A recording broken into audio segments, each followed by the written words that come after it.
Okay, so today's video was just for fun, sort of. Behind me is the engine from the 2015 Chrysler 200 that I'm always working on. This vehicle was driven into some deep water, hydrolocked, and the engine is now destroyed. So I'll show you the outcome of that. I'll also discuss with you how hydrolock symptom happens, how that condition happens, and how it destroys the engine. And I'll just start tearing some stuff off this motor. It's garbage now anyway. Just start taking some stuff apart, maybe for practice. Maybe I'll learn a little bit about. Maybe you will too. So here we go. So this is the front of the engine that faces the front bumper of the car. Okay. From above, you can see you got your oil cap here, top of the engine, everything. Ignition coils are pulled out right now. This is where your exhaust manifold would bolt up. That's on the new engine. The car already has a new engine in it now. We swapped it out. Got an oil cooler down here. And here is the catastrophic failure that took place here. This is cylinder 1. And you'll see there's a gigantic hole in this block. Not only is it on the front, but also, as you'll notice, it's on the back as well. Okay? Because you can see all the way through the engine block. You see part of the crankshaft there. And the connecting rod, what's left of the connecting rod, is deep down there in the bottom. So you also got timing cover on this side. I don't know if this engine has a timing cover, timing belt or a timing chain. I'm not sure yet. Let's see. This is looking like the water pump here. The flywheel side, the starter is all the way down here on the back, underneath that air intake. It's a major hassle to get to that. Up here is where your thermostat housing would normally bolt on. Got your air pump here. Okay, so I don't have an engine lift here, and I don't have an engine stand. So I'm going to try and take off all of this fragile plastic pieces, including the intake and the tube coming to this throttle body, and try to maybe take this harness off. And I'm probably just going to push it off the tailgate and onto the floor because I have no other way to see. There's a cover on this intake, which I think is blocking some of the bolts that actually let me take off the actual intake. This is like a foam cushion here. This one's torn, but I think it's possible to take it off without tearing it.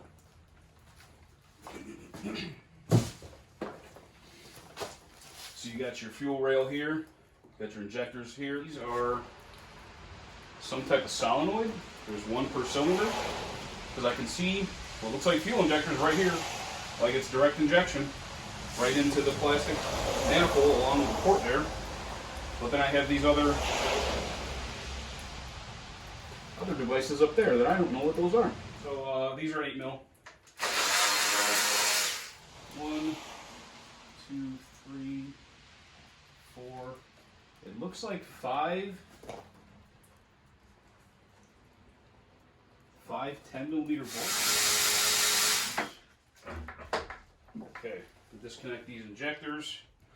They got little red tabs on the plugs, so we're gonna. Oh, yes, okay. So with these ones with the red tabs, what you're doing is you're pulling the red tab back, and then you're pushing here. Okay, this gray tab starts pushed in all the way, like to there. So you pull the gray tab, that's kind of white, maybe gray white. Pull that back, then you push on this whole thing on there to release that. So it's two different clip designs right next to each other.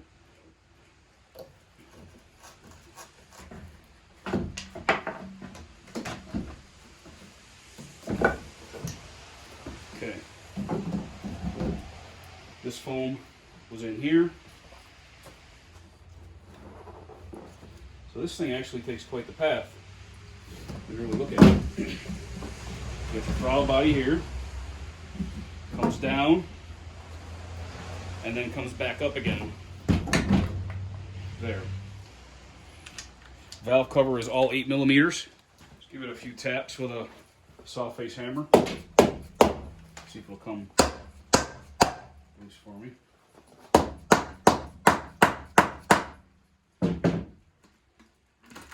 There we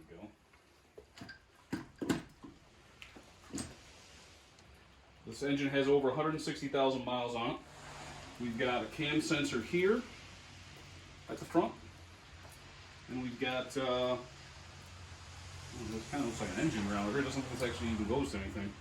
Maybe just an engine ground. It's a little weird way to do that, though. So we got these 4 solenoids we talked about, right?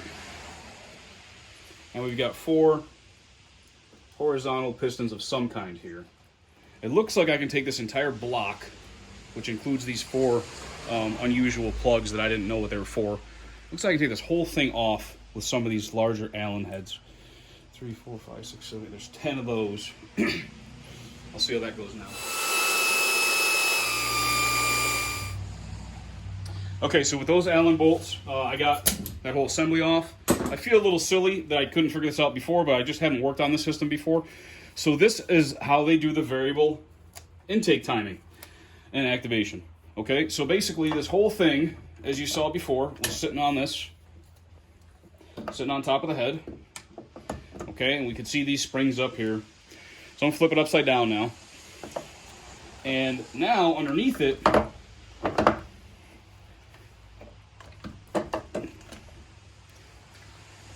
we can see all the intake valves. Okay? So engine turns the camshaft, which is only really an exhaust camshaft, so to speak. But this third lobe on each cylinder then is running this, okay, for each cylinder on this assembly. And then what must be happening is these solenoids up here are then activating these valves, like that, which is pretty interesting. And then it actually gives computer excellent control over intake valves. I've never seen this before. This is kind of a neat technology to me. I don't know how reliable it is. I don't know if anyone else have actually had any problems with this or not, but I'm intrigued by it. We'll pull off this air pump now. I already got the lower bolt out. Got one here and one on the top. There's an O-ring right here that you want to make sure you replace if you take this out normally. And the reason we took this out before was to get to the thermostat housing, which is down here. Just set that pump aside, do that. So now I can take off these cam journals. This is integrated with this first cam journal here, or cam journal cap, I guess, might be the right word.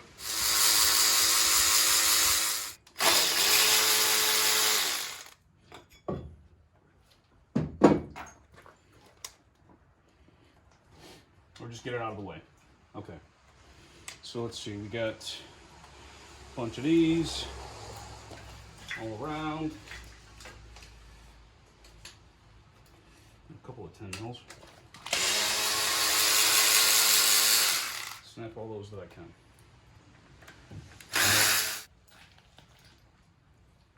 Looks like there's a couple coming up underneath from the oil pan too. I got 1, 2, 4 holding that cover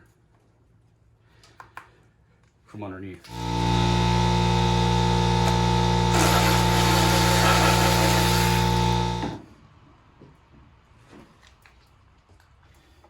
So right here, there's another oil pan bolt that goes up through into this cover, okay? But there's also this neat little aluminum bracket here that covers all of that, which has to be taken off with 2 more 3 or 12 mils. It's just kind of a really stupid design they put together on that. So now, cover comes off, and now we see the whole timing chain system on this 2.4.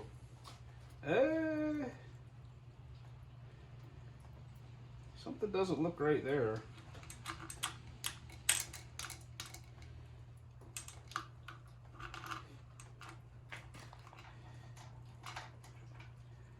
You know what? I think that goes to the oil pump, and I don't know if there's any oil pump anymore. I think the oil pump might actually be destroyed. I can see a nice crack right here in the bottom of the block also. So there's been all kinds of carnage.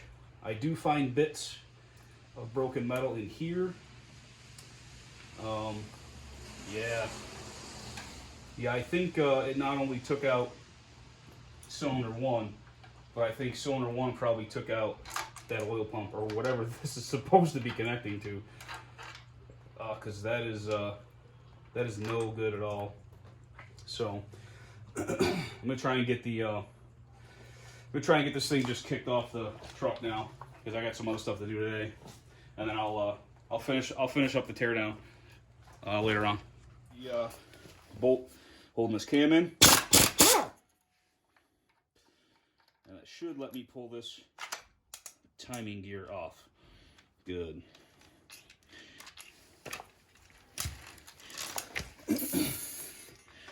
Okay, so down here we got the tensioner for the timer, the timing chain.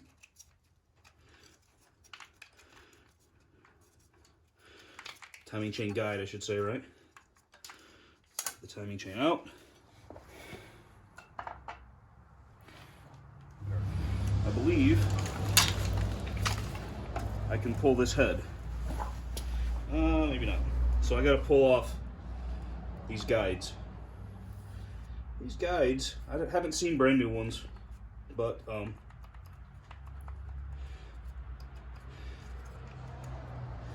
these actually don't seem like they're too damaged.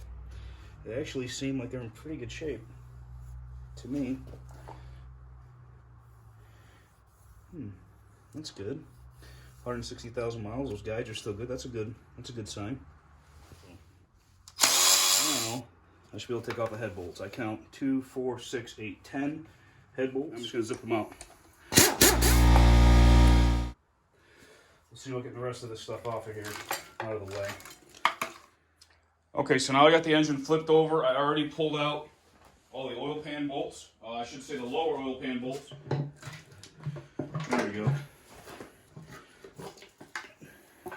Oh my God. So there's all types of debris there in that lower pan, just to start with. There's an oil pump, but I'm not sure what the rest of it is. I'm sure you can see it's cracked here. It's cracked across here. We have chunks of the block here in this pan. I think I found an oil pickup screen. So that's all stuff that was making all that horrible noise. The oil pump itself has to be that big.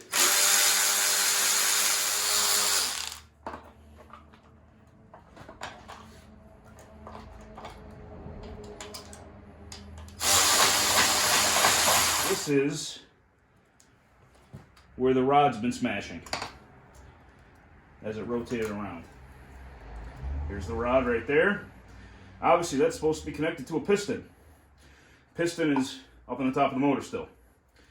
So this went all the way around, lashing and smashing everything in its wake. Yeah, that's where the oil pump is supposed to be, the oil pump sprocket.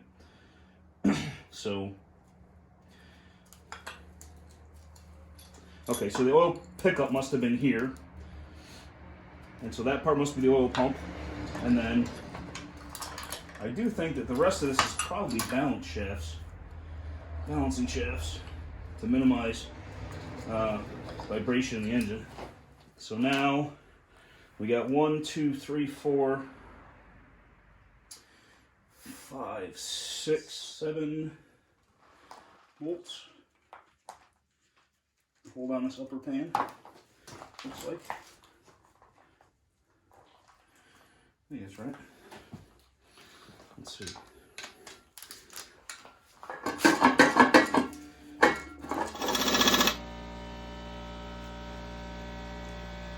Now as I turn this,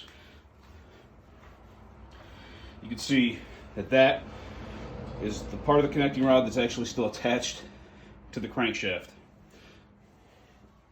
I'm going to see if I can pop that piston out. Okay, so this is what's left of that piston. That's the other part of the rod.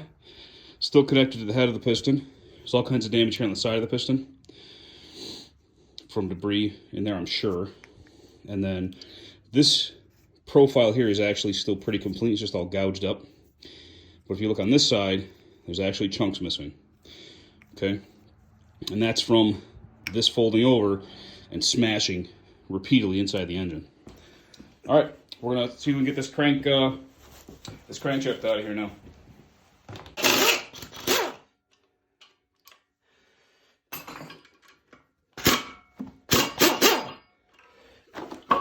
There we go. That's a crankshaft. All right, that's all 3 remaining pistons that weren't smashed are out now.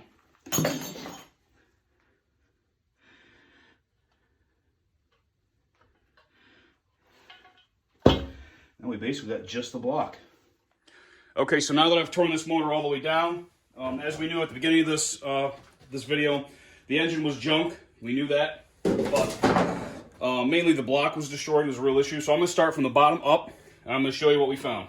Okay, so this is the lower oil pan, and we talked about this damage here, where it's just torn right through in both spots. So you can just tell stuff's just been hammering in there. So everything that was in there, this is the top of the piston. There's actually the piston here with part of the connecting rod and the wrist pin. This was in the cylinder, so every once in a while this probably would slide down, and then what's left of the other part of the connecting rod would hit this. So this was just kind of flopping around in that cylinder. But the rest of this was loose in the oil pan.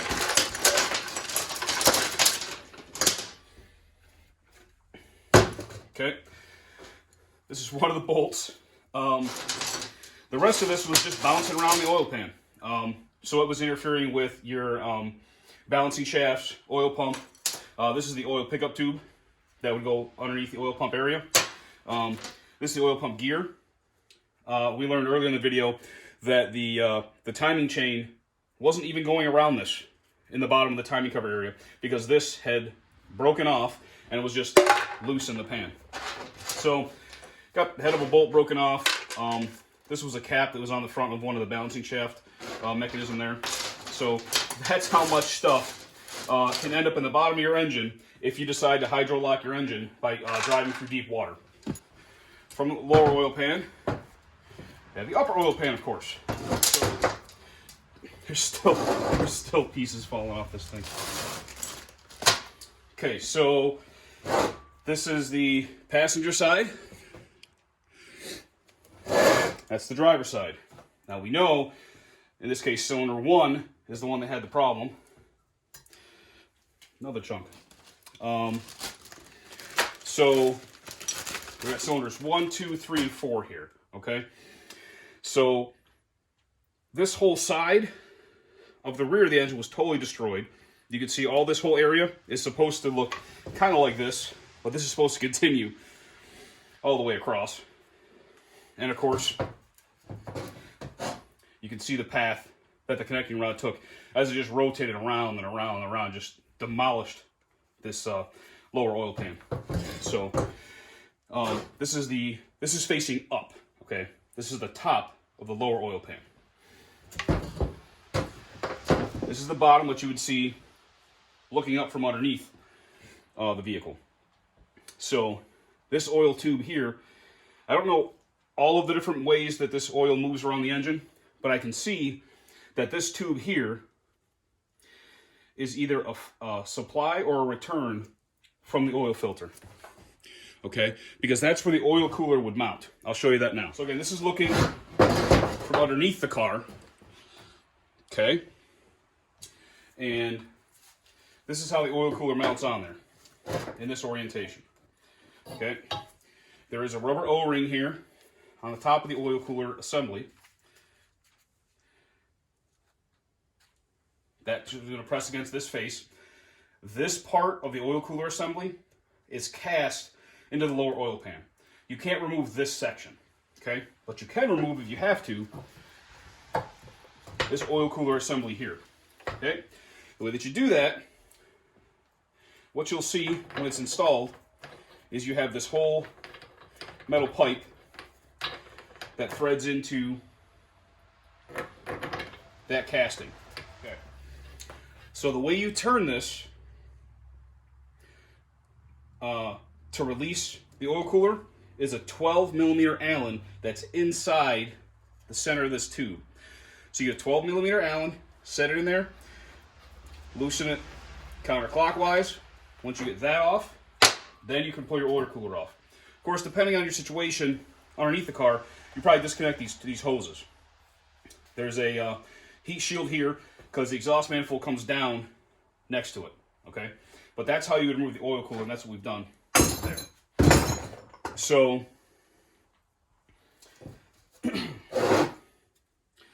that's the kind of damage that the upper oil pan sustained. That brings us to this assembly. This is what I saw looking at me underneath the engine when I took off the lower and then the upper oil pan. You can hear that? Already not a good sign. This bolt here is so bent that I actually can't pull it all the way back out, right? So if this was the correct orientation, this is how it would be, okay?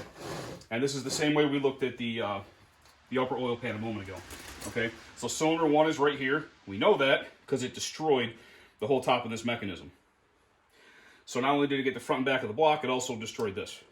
So in this process, it was able to also take out the oil pump and gear, because this gear was just floating around in here somewhere. And somehow, during all that stress, I can see a crack here that's kind of hard to see on the video probably, but this whole case is loose, okay? It's bent and loose here. It's cracked all the way across here. So these are contained in this assembly, is what's called balancing shafts.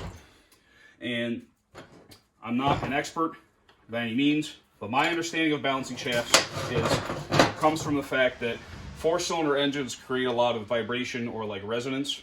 So they, not that they run rough, but you know, they make more resonance in the vehicle than maybe a V6 or a V8 would run smoother.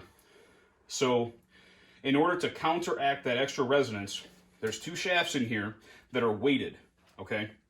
So these are designed specifically so that these also make resonance, but they're in direct opposition to the resonance the rest of the engine is making. So it tries to cancel that out and make the engine seem like it's running smoother with less resonance. All right.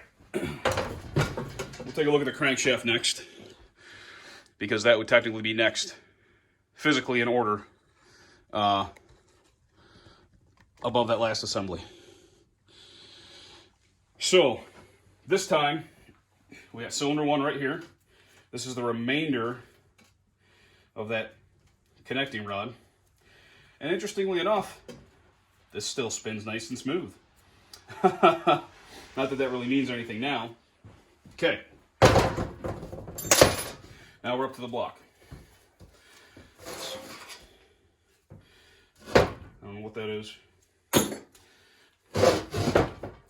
Okay, so you see how this is a little unstable here? That's because there's alignment pins on the block. We've still got a sensor here. That's probably oil pressure sensor. Again, we got cylinder 1, 2, 3, 4. This is the timing side. This is the flywheel side. So, on the back of the block, we've got crankshaft sensor, knock sensor. Also on the back of the block, you can start to see how badly damaged that is from the backside view. You can see it all the way through the engine. From the top side here, so these cylinders, the block is aluminum, but they're sleeved with a harder material, okay? I'm not sure if you can see that in the video very good. Let me see about my light here. So you have aluminum up here, and then inside the cylinder you can see there's a different color to those sleeves. The sleeve is this in here that the piston actually rides within. So that's a much harder material, and that's what allows you to run the piston so hot with all the friction, but you're still inside an aluminum block because that sleeve protects the aluminum. And you can see the piston and the rod have totally destroyed the sleeve on cylinder 1,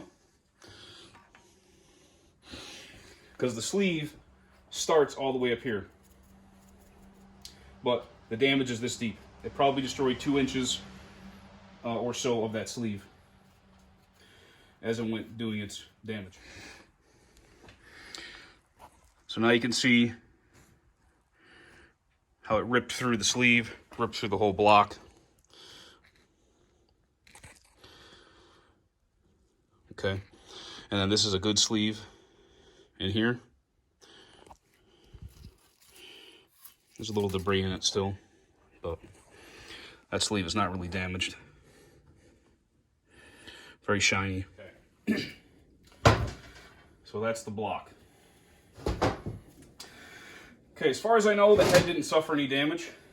Probably the most likely issue the head may have is there may be some fragments of metal in the channels, in the cooling and oil channels. I'm considering sending this out to a machine shop for them to evaluate it, see if they can give it a clean bill of health. I might sell it because I don't really think there's a problem with the head. So hopefully I've given you some information that you can use as far as the teardown and the basic information and seeing what's inside this motor. I hope this helps. Thanks for watching.